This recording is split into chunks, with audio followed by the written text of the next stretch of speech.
हरिओम मित्रों, आज हम दंड स्थिति का एक आसन वृक्षासन के बारे में जानेंगे और वह कैसे करें यह देखेंगे। जिस प्रकार वृक्ष सीधा ऊपर की ओर तना हुआ होता है, उसी प्रकार हम हमारे शरीर को वृक्ष की तरह सीधा रखकर ऊपर की ओर तानने का प्रयास करेंगे। इसके लाभ देखा जाए तो इसका सबसे महत्वपूर्ण लाभ यह है कि यह सारा योग अभ्यास, उसमें आए हुए तनाव, खिंचाव आदि को समाप्त करने के लिए सारे आसनों के अंत में किया जाता है।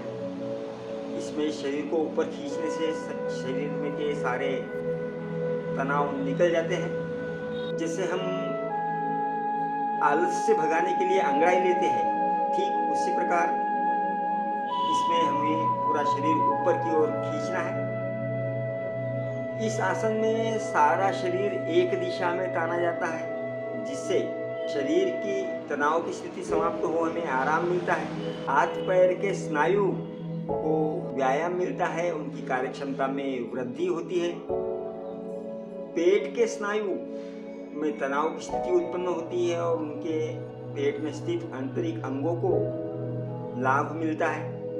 सबसे महत्वपूर्ण लाभ इस आसन का यह है कि इसमें वात विकार में लाभ होता है। जिनको पैरों में वात आता हो, हाथों में वात आता हो, उनको यह आसन अत्यंत लाभकारी है। तो वो इस आसन को 2 या 3 बार भी कर सकते हैं, पर कालावधि हमें टिका कर रखना है इसमें। और इसमें सावधानी ये रखनी है कि ध्यानपूर्वक आसन करें। इसमें संतुलन संभाल कर हमें यह आसन करना है। कैसे करें यह आसन? स्थिति से दंड स्थिति में आना है। दंड स्थिति में आने के बाद श्वास छोड़कर श्वास लेते हुए हमें दोनों हाथ साइड से ऊपर ले जाना है। ऊपर ले जाकर नमस्कार की स्थिति करना है।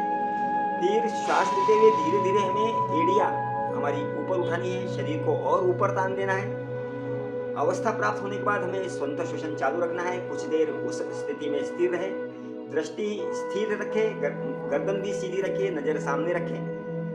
कुछ देर स्थिर रहने के बाद हमें यह आसन छोड़ना है। दोनों एड़ियां हमें जमीन पर टिकानी है। दोनों हाथ धीरे धीरे साइड से हमें नीचे लेना है।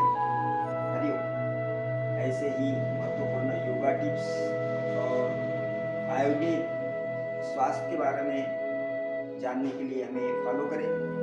हरिओम।